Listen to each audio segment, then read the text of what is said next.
یعنی دقیقاً انگار جملات شهید باکری رو ما داریم اینجا میخونیم که خب چون قدمت زمانی این کتاب خیلی شاید 50 60 سال قبل است، بعضی که منتسب میکنن به شهید باکری. من گشتم دیدم هیچ جا ما چنین سندی نداریم که شهید باکری اینو گفته باشه. اگه آقای بابایی من اشتباه میکنم شما بفهمید، یا آقای شرف الدین یا آقای سرهنگی. هیچ جا نواری، فیلمی، انتسابی، ممکنه حتی شهید باکری یه جا از این کتاب نقل قول کرده باشه، سر و ته این موضوع زده شده به ما منتسب میشه. من حتی دیدم دوستان کارهایی دارن، رمان‌هایی دارن که وقتی میگیم تهش چرا اینطوری تمام میشه، میگه این حرف همون شهید باکریه. فیلمسازایی داریم، یعنی یک کتابی که در مورد یک جنگ کاملا سیاه تجاوزکارانه آلمانیا به بقیه کشورها که هر فداکاری هم توش صورت بگیره وقتی که تمام میشه احساس میکنه همش پوچ بوده، با یه جنگ تدافعی که من که در آبادان روز اول جنگ کتابام زدم زیر بغلم رفتم مدرسه، خب به من حمله شده مجبور شدم از ناموسم دفاع بکنم، ناخودآگاه ما با اون حس دروغین مظلوم نمایی که متاسفانه رایج شده دوست داریم، ما احساس کردیم این رو گرفتیم، پوسته رو گرفتیم و به خودمون منتسب کردیم و این شده فلسفه کار ما. من اسم میکنم آقای سرهنگ تو این بحث که شما میکنید یه مقدار دستگاه خودمون هم مقصرن، یعنی دوست داشتن بدون اینکه این عادت‌ها و اینها رو بیان بررسی بکنن عین تحریفات عاشورا شده. من یه نکته ای رو از شهید مطهری قبل از انقلاب میخونم، خیلی دوست دارم. میگه که من یه آدم خیلی متشرعی رو دیدم هی آه میکشه و خم خم راه میره، عبا رو کولش. گفتم چته؟ گفت من عین زین العابدین بیمارم. گفت که حضرت زین العابدین همه دو روز در واقعه کربلا امام چهارم ما مریض بوده، تو چرا همه عمر داری ادای این قضیه رو در میاری؟ ما یه شکل انتصابی داریم، اتفاقا داریم این رو هم ترویج میکنیم، یعنی دستگاه رسمی هم دارن ترویج میکنن. نظر شما چیه؟ عرض کنم اون چی که به تو ادبیات آلمان ها، ادبیات جنگ آلمان ها ما میتونیم دربارش صحبت بکنیم. ادبیات آلمان در واقع یک ادبیات ضد جنگه و حقم دارند. هیچ کس از جنگی که هیتلر به راه انداخت و حدود 50 میلیون از جهان قربانی گرفت، هیچ کس از این جنگ دفاع نمیکنه. درست؟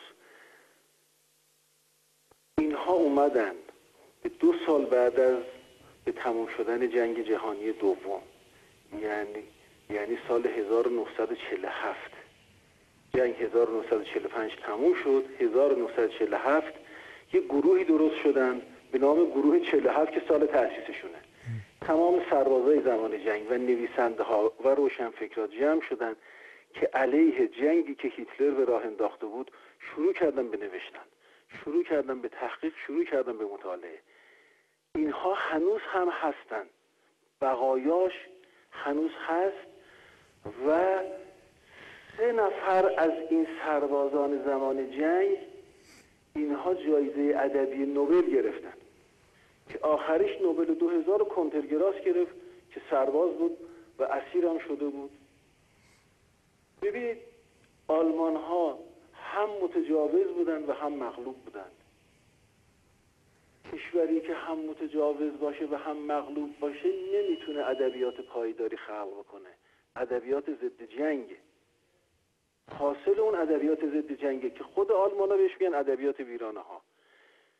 توش پر از فقر، فساد، فحشا، تیفوس و تیفوید و گم شدن ها، اسارت کشیدن هاست. اما با همه این تلخی، با همه این سیاهی، تمام نویسنده های آلمان اون زیر یک امید رو گذاشتن و اون امید آلمان رو ساخت. درست ادبیات درست مقابل آلمان ها این روزها هستن که ادبیات پایداری دارن و ادبیات مقاومت دارن. خب آقای سرهنگی ببخشید صحبتتون رو قطع میکنم. من الان بحثی که شما کردید نظرم خیلی بحث مشخصیه، یعنی ما یه تعریف قشنگ از ادبیات ضد جنگ و سیاه داریم. ما هم در واقع آدم‌هایی هستیم که خودمون رو ضد جنگ می‌دونیم. من دوست دارم آقای بابایی، آقای شرف الدین هم تو این بحث شرکت کنن به عنوان میهمانان عزیز برنامه. آقای بابایی شما نگاه کنید کتابی دارید مثل همپای ساقه که من خوندم و واقعا لذت بردم، هم موقعم خدمت شما زنگ زدم. تعارفم که با هم نداریم به عنوان 2 تا برادر، یا ضربت متقابل، یه کتابای دیگه. شما در این کتاباتون تمام تلاشی که بچهای لشکر 27، بچهای تهران، بچهای حومه انجام دادن تا بیان و یه شهری رو هاجروا و جاهدوا، من بچهای دیگر شهرها رو که مناطق جنگیدن هاجر و جاهدو رو با هم میبینم. یک تلاش، یک خودشکستن، یک از خود گریختن به یک جای دیگه رسیدن. شما در مورد بحثی که آقای سرهنگی فرمودن چه نظری دارید؟ خب من اول خدمت استاد عزیزم جناب آقای سرهنگی سلام عرض میکنم و حرفاشون واقعا متین و مشخصه که از یک علم بالایی برخوردارن و این موضوعات رو مطرح کردن. چیزی که ما تو همپای سایقه بهش میپردازیم، کتاب رو اگه به من محبت کنید عکس این موضوع ضربت متقابل رو من کاری که بنده و استاد عزیزم آقای بهزاد خواستیم تو این کتاب بهش بپردازیم در حقیقت نوعی تطهیر رزمنده هاست. ببینید ما همیشه متهم به این بودیم که رزمنده های ما گله‌ای میرفتن توی عملیات ها و یک بحثی رو خارجی ها به عنوان موج انسانی به ایرانی ها اتهام زدن که ایرانی ها با موج انسانی و بردن آدم ها و سنگر گوشتی درست کردن تونستن جلوی بله اینجور چیزها رو متهم بودیم به این. توی این کتاب ها ما سعیمون بر این بوده که ببینید عقلانیت توی جبهه‌های ما حاکم بود. ما اگر خواستیم یک قدم پیشروی داشته باشیم، اگر خواستیم یک موضعی از دشمن رو بگیریم، براش ده‌ها طرح استدلالی باید می اومد. اگر قرار بود که یک عملیاتی انجام بشه، باید کارشناسان می اومدن، طرح‌های متفاوت می اومد، به شور می شستند و نظرات متفاوت می دادن تا نهایت به یک طرح جامع می رسیدند.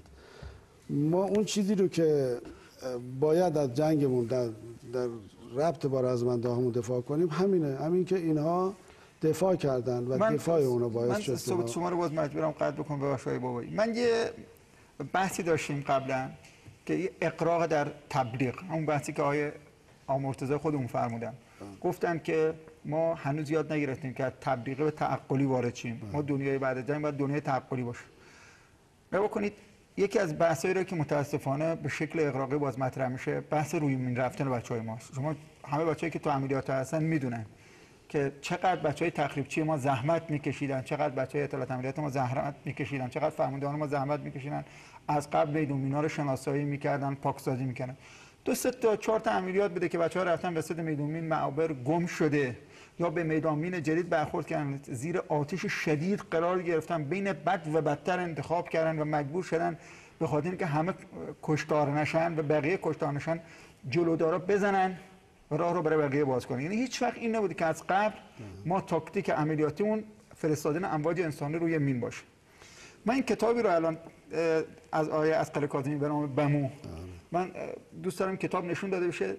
کتاب 2 سال از واقعه عملیاتی که انجام نمیشه، شناساییات، خنثی کردن میادین مین و خیلی خیلی قضایایی که در منطقه عملیاتی بمو کار انجام میشه و متاسفانه عملیات انجام نمیشه یا خوشبختانه، حالا به هر شکلی که خدا خواسته. و چرا ما بعضی از موضوعات کوچیک رو اینقدر انتصاب بزرگ دادیم که همه در داخل کشور یا بیرون از کشور فکر میکنم ما 300 نفر رو میفرستادیم رومین، فرماندهان از 2 هفته قبل تو چادرها میگرفتن میخوابیدن و این توهین بزرگ به فرماندهامون خود ناخودآگاه اقراق رسمی من اسم میگم، سیاست رسمی ما بهش کمک میکنه. یعنی جلوی این نمیسه، جلوی این تحریف آشکار نمیسه. آقای شریف الدین شما نظرتون چیه؟ خدمتتون عرض کنم، منم خدمت جناب آقای سرهنگی سلام عرض میکنم و تشکر میکنم از حضور در واقع گراهانبری ایشون مدبرانه ایشون در این موضوع. خدمتتون عرض شود، ببینید شاید یک جوری خودتون و یا آقای سرهنگی به اصل این موضوع اشاره کردید.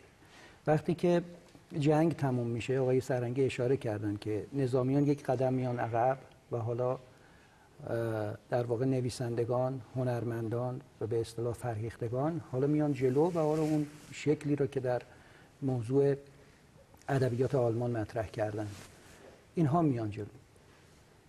وقتی که جنگ تموم شد ما بلافاصله دوران سازندگی رو داریم و این دورانی است که هیچ توجهی به موضوع فرهنگ نشد. اصلا فراموش نکنید این را. و وقتی توجه نمیشه چه کسانی و چه چیزهایی میاد خلأ بسیار بزرگ فرهنگی رو پر میکنه.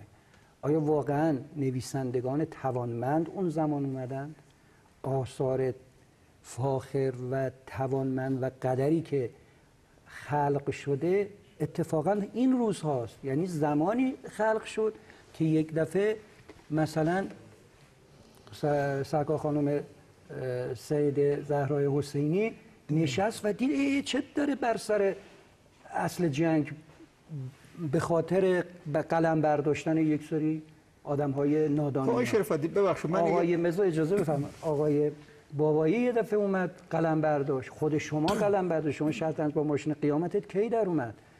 آثار ایشون کی در اومد؟ دا کی در اومد؟ اینها در زمانی در اومد که یک دفعه یک حجمی از